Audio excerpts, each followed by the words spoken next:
Two Poonam stating channel. আশা করি আপনারা সবাই খুব ভালো আছেন। আজ বানাবো তোড়াবাম মাছের তরকারি। তোড়াবামটা নুন হলুদ দিয়ে মাখানো আছে।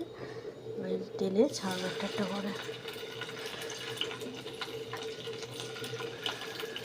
ছেড়ে দিয়েছি।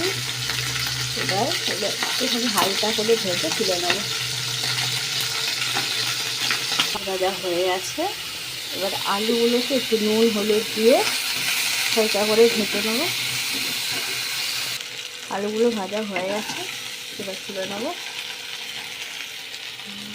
আলুগুলো তুলে নেওয়া হয়ে গেছে।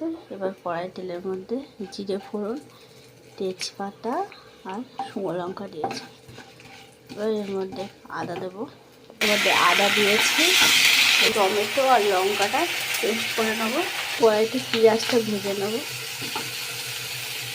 এর মধ্যে টমেটো লঙ্কা পেস্টটা দিয়ে দিয়েছি। এবারে আলু মাছ আলু দিয়ে দিয়েছি। এবার জল দিয়ে দেবো। তরকারি আমার রেডি।